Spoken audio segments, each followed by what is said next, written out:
What's up, snake fans? Dave Palumbo here from Muscle Serpents Daily, and today we're going to go into my snake room. We're actually in the snake room, and we're going to check out some carpet python breeding behaviors. That's right, we're going to focus on the Australian pythons today.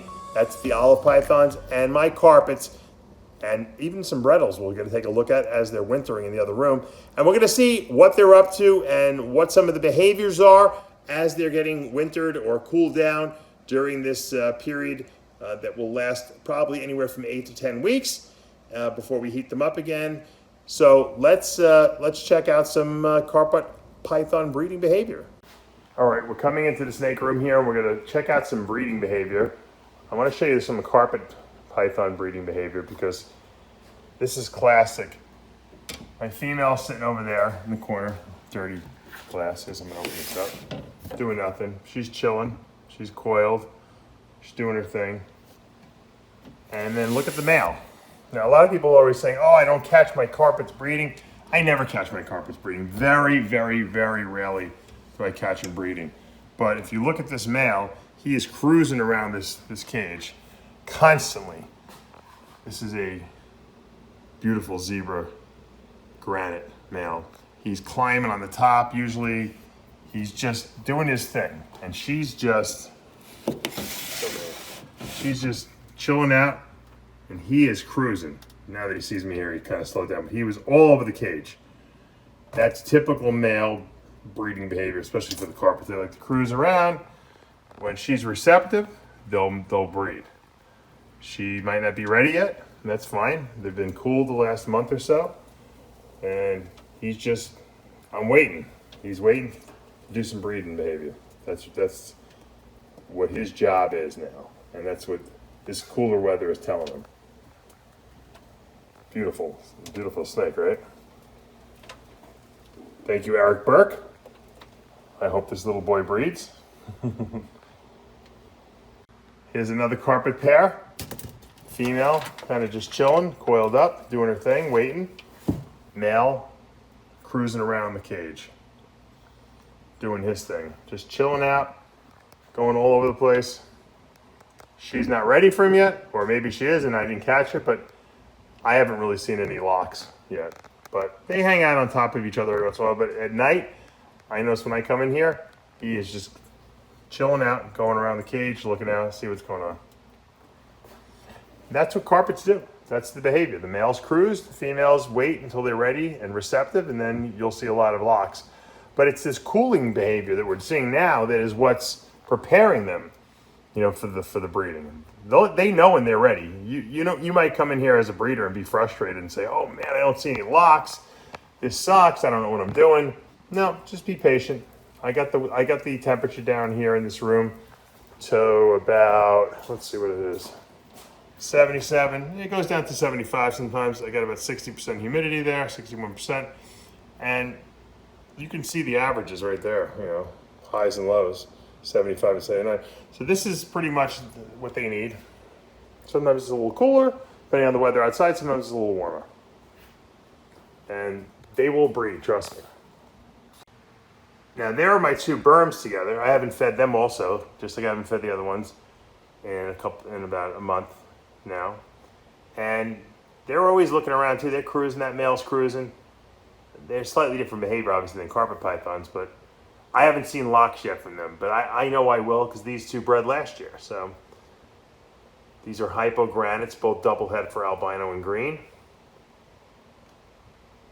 And we produced some really nice babies last year.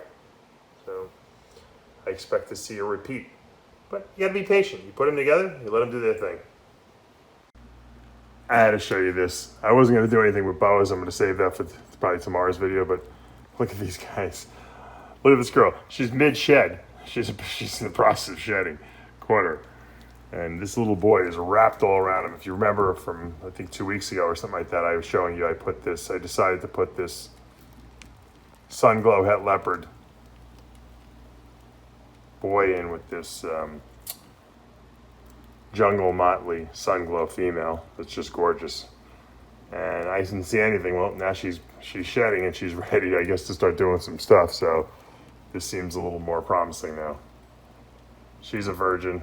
I haven't produced anything from her yet, so hopefully this year will be the year. Let's leave them alone. All right, now we're in the cold room. This is snake room 1, which is also my storage room, but eventually this will turn into a full-blown snake room once I can get some of this crap out of here from the move still from 3 years ago. These are all my files for my nutrition company and packing supplies for all products we set at. Anyway, you can see this room is at 72 degrees. This is the colder room. I sometimes make it a little cooler. I vary the temperatures. And I got my olive pythons in here. That's my male albino olive. You can see he's cruising around. He's looking for girls.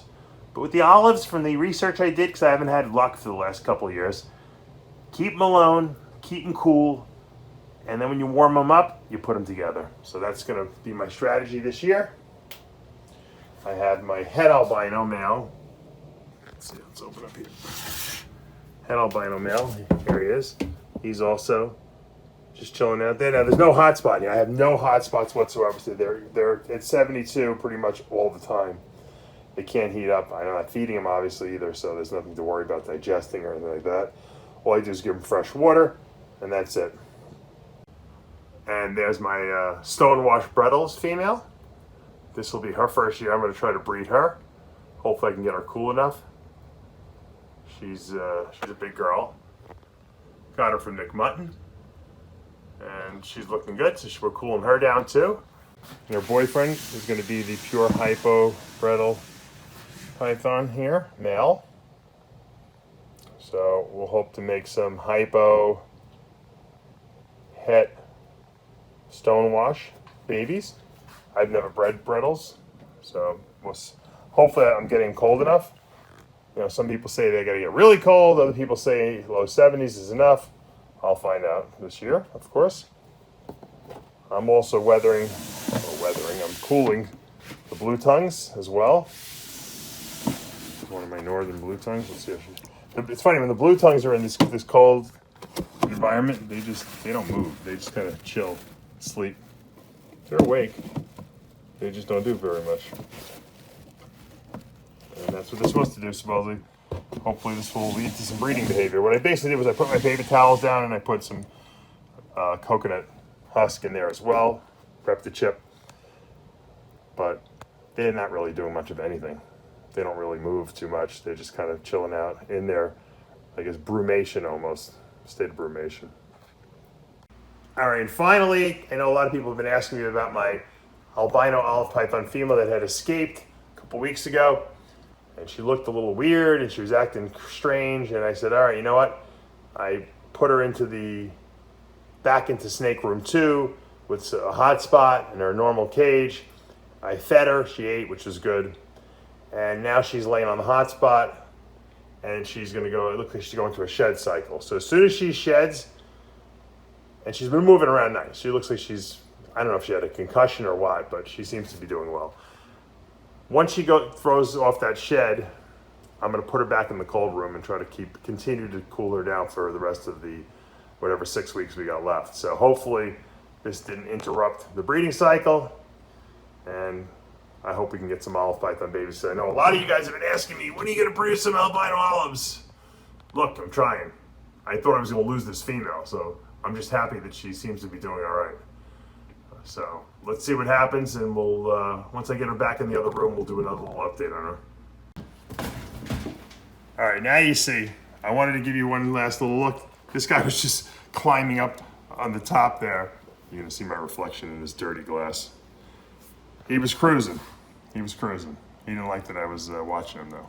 All right, that's it for today. And you know what? You can see in the background my Burmese python male there cruising around looking for females, even though she's right next to him in the cage.